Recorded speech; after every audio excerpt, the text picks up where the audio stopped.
찬미 예수님, 예수님. 지난 주일까지는 9월 달이었는데 이제 이번 주일부터는 10월이 되었습니다.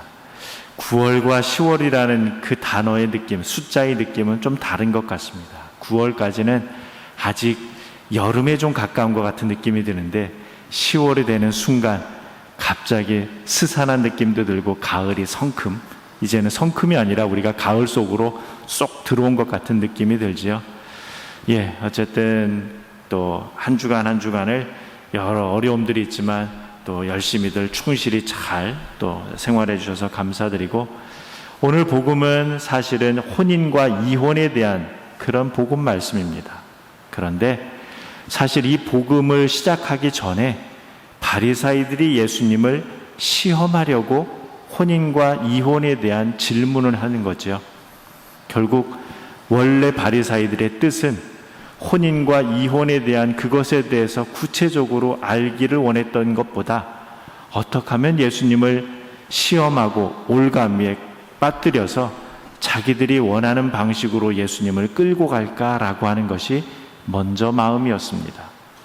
성경에 보면 바리사이나 율법학자들 또 사두가이들이 예수님을 시험하는 대목이 여러 군데 나옵니다. 먼저 마귀가 예수님의 공생활 직전 시작할 때 사막에서 그 광야에서 체험할 때 그 마귀가 유혹했던 시험 장면은 빼고 사람이 예수님을 시험하는 장면이 우리 복음서 안에 5번이 나옵니다. 첫 번째는 바리사이와 사두가이들이 하늘에서 내려오는 표징을 예수님께 보여달라고 이야기를 합니다. 즉 당신이 구세주인지 메시아인지 우리가 알아보기 위해서는 우리 앞에서 하늘의 표징, 기적이라도 한번 보여줘야지 우리가 믿겠다라고 예수님을 시험하는 대목이 마테오복음, 마르코복음, 루카복음, 공관복음에 다 나옵니다. 두 번째 시험이 바로 오늘 바리사이들이 예수님에게 혼인과 이혼에 대한 시험하는 게 마찬가지고, 세 번째는 황제에게 세금을 내는 일. 그래서 우리가 황제에게 세금을 내는 게 맞습니까? 안 맞습니까? 라고 하면서 예수님을 옴짝달짝 못하게 시험에 빠뜨리고, 네 번째는 이 세상에서 율법 중에 가장 큰 계명이 무엇입니까?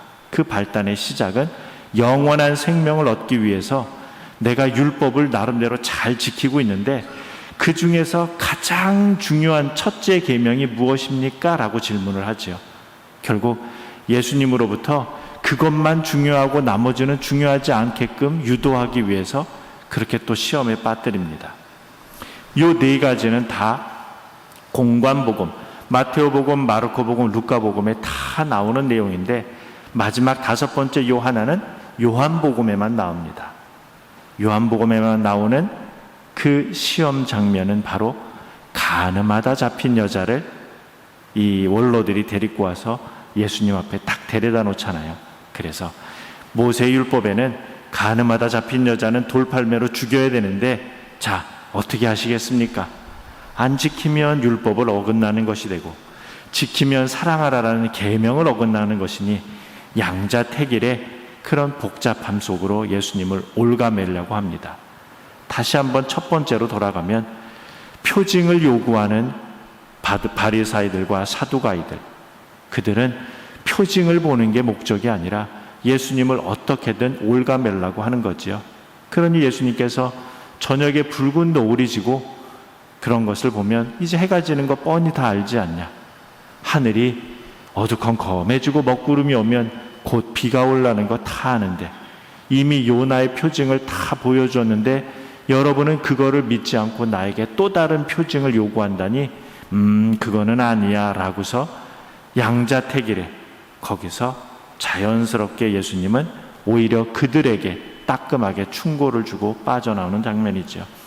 두 번째 혼인과 이혼은 오늘의 복음 내용이니까 조금 이따 하고, 세 번째 황제에게 세금을 내는 일. 자, 우리는 어느 거는 황제에게 주고 어느 거는 하느님 예수님에게 양자택일을 하게 하지만 그들에게 동전 갖고 오라고 하면서 이 동전이 뭐라 누구 거야? 황제의 것입니다.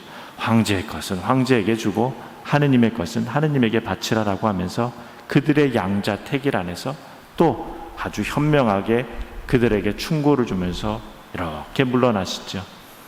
네 번째, 가장 큰 계명, 그건 역시 그들은 자신들이 계명을 잘 지키고 있다라고 자부하면서 예수님이 율법이나 이런 것에 살짝 어긋나는 것에 대해서 이렇게 쿡 찌르고 싶었지만 예수님께서는 첫째 가는 계명은 하느님을 사랑하는 것, 둘째 가는 계명 이웃을 사랑하는 것.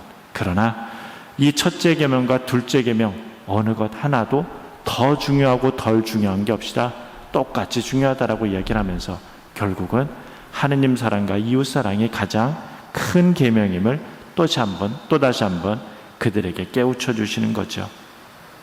마지막 요한복음에 나타나는 가늠하다 잡힌 여자, 예수님에게 양자택일에 그런 결단을 내리게 하지만 예수님의 대답은 현명하시죠. 여러분 중에 죄가 없는 자가 먼저 이 여인에게 돌을 던지라. 결국 자신들이 예수님에게 씌우고자 했던 올가미는 자신들에게 돌아올 수밖에 없었죠.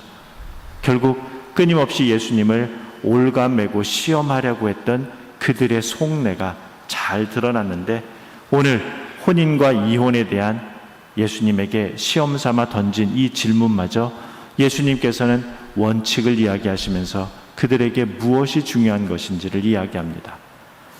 혼인에 대한 예수님의 두 가지 원칙, 첫 번째는 창조 때부터 하느님께서는 사람들을 남자와 여자로 만드셨다입니다. 남자와 여자로 만들었다라고 하는 것, 그 만든 창조주는 우리가 창조주가 아니라 바로 하느님이 창조주시라고 하는 거지요. 결국 우리가 남자로 태어났든 여자로 태어났든 상대방을 마음대로 해서는 안 된다라고 하는 거죠.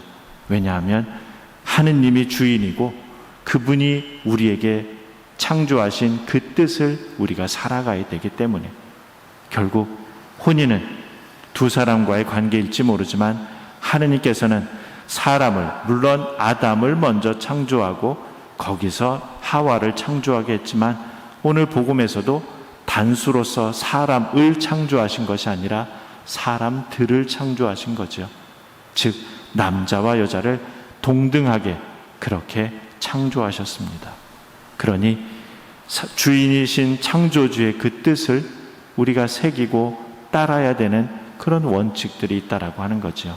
그러나 가끔 그것을 무시하고 어느 한쪽이 상대방에 대해서 무시하거나 헐뜯거나 존경하지 않으면 원래 그 원칙에 어긋난다라고 하는 거죠. 이 따끔한 충고는 당시 율법학자들이나 바리사이에 있어서 남성 중심의 사회, 그래서 여성들에게는 쉽게 이혼장을 써줄 수 있는 것에 대해서 뭐라고 정확하게 꼬집어 이야기하신 거죠. 남성 중심의 사회이지만 하느님께서는 남성만이 아니라 여성과 동등하게 창조하셨음을 그렇게 그들에게 정확하게 꼬집어 이야기하셨습니다. 그러기에 서로에게 이 세상에 하느님으로부터 창조된 피조물의 남성과 여성으로서 하느님 안에서 어떻게 서로 협력하고 동반하고 사랑하며 서로에게 있어서 오늘 복음 말씀처럼 한 몸, 단순하게 육체적인 한 몸이 아니라 정신과 사랑과 또 삶 안에서 한 몸을 이루어야 됨을 우리에게 이야기합니다. 두 번째 원칙은 바로 이야기하셨던 것처럼 하느님께서 맺어주신 것을 사람이 갈라놓아서는 안 된다. 우리는 꼭 가톨릭이 아니더라도 결혼할 때 혼인 서약을 합니다. 그런데 이 서약이, 그 서약도 중요한 서약이지만 가톨릭 안에서의 혼인 성사 안에서의 서약은 혼인 성사 서약입니다. 즉 하느님 앞에서 공적으로 하느님께 약속했다라고 하는 거죠. 그것이기 때문에 원칙적으로 예수님께서는 그 약속을 잘 지킴을 이야기하지요. 누구나 혼인할 때 혼인 서약을 합니다. 나 누구는 남편을 혹은 아내를 즐거울 때나 괴로울 때나 아플 때나 성할 때나 아플 때나 평생 신의를 가지고 서로 존경하고 사랑하고 할 것을 평생 다짐합니다. 약속합니다. 라고 하잖아요. 결국 어느 한순간이든지 내가 상대방을 존경하고 사랑하고 아프든 안 아프든 내 기분이 어떻든 함께 살아가기를 우리는 그렇게 약속을 하고 살아가지요. 이것은 일반 우리 신자분들에게는 혼인성사의 서약이지만 수도자들에게는 또 수도서원입니다.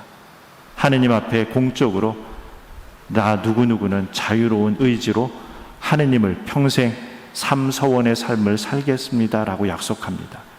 그것은 바로 그 약속 안에 약속을 지키는 그 자체보다 하느님과 나와의 관계, 또 혼인서약이라면 하느님과 나의 배우자, 나와의 관계 안에 하느님이 함께 계심을 우리가 믿는 거지요. 때때로 어느 때 내 마음에 들지 않고 내 마음에 속상하고 괴롭고 그것으로 인해서 너무너무 힘들지만 우리는 그 안에 하느님이 함께 계심을 믿습니다. 그러기에 바로 예수님께서 혼인에 대한 두 번째 원칙은 하느님께서 맺어주신 것을 사람이 갈라놓아서는 안 된다라고 하는 거지요. 예전 어느 TV 프로에 보니까 그 노부부들을 대상으로 해서 퀴즈를 내서 마치는 프로그램이 있었습니다. 아마 기억들 하시리라 생각을 합니다. 그래서 어느 할아버지 할머니 그 노부부에게 사회자가 질문을 하지요. 자, 두 할아버지 할머니처럼 평생 백발이 되도록 함께 평생을 잘 산 것을 뭐라고 하지요? 할머니가 부저를 뿡 누르더니 왼수. 사회자도 웃고 다 웃으면서 아니요 네 글자로 평생 왼수. 어쩌면 우리는 그 왼수라는 단어 안에 미운 정, 고운 정 다 들어가며 사는 거지요. 누구든 어느 혼인이든 서로 사랑하고 좋아서 합니다. 그러나 어느 순간 왼수로 변하기 시작하지만 그 왼수가 정말 왼수인지 아니면 미운 정, 고운 정이 된 왼수인지. 그래서 프란치스코 교황님께서도 교회는 혼인의 아름다움을 널리 전합니다. 그러나 혼인에 그냥 통칭해서 혼인에 실패한 사람들을 위해서 교회는 그들을 내치지 않습니다. 혼인은 아름답지만 여러 가지 이유로 여러 가지 사정 때문에 혼인의 그 관계에서 어긋난 사람도 교회는 끌어안고 그들이 하느님의 자녀로서 살아갈 것을 그들에게 다시 한번 권고하고 그들을 교회의 품 안으로 안아줍니다. 결국 우리는 어떠한 처지든 하느님의 자녀라고 하는 거지요. 우리는 그 혼인의 서약 안에서 충실히 살아가는 것, 그것이 중요합니다. 그러나 그것이 어느 순간 현실적으로 어긋났을 때도 우리는 그것 때문에 하느님께서 우리를 내치시는 것이 아니라 우리를 따뜻하게 맞아주신다라고 하는 거지요. 결국 우리가 하느님께 다시 한번 다가갈 때 하느님은 우리를 또 다시 한번 용서해 주시고 우리를 끌어안아 주시겠지요. 오늘 복음의 시작은 바리사이들이 예수님을 올가매려고 꼼짝하지 못하게 질문을 던진 거지만 예수님께서는 혼인의 원칙과 그 원칙 안에 가장 중요한 것은 하느님의 사랑, 또 서로 부부 간의 사랑, 그것을 통해서 바로 모두가 다 하느님의 자녀임을 다시 한번 천명하시는 거지요. 우리 모두 하느님의 그렇게 사랑스러운 자녀들입니다. 그 자녀에는 그 어떤 조건도 따르지 않는다라고 하는 거지요. 단 조건 하나는 우리가 하느님께 끊임없이 다가가는 것, 그 조건 하나입니다. 그러기에 이번 한 주간도 우리 모두 혹여 우리가 하느님 앞에 부끄럽고 죄스럽더라도 다시금 용기를 내고 하느님께 한 걸음 더 나아가서 하느님의 사랑받는 자녀들이 되도록 노력하면 좋겠습니다.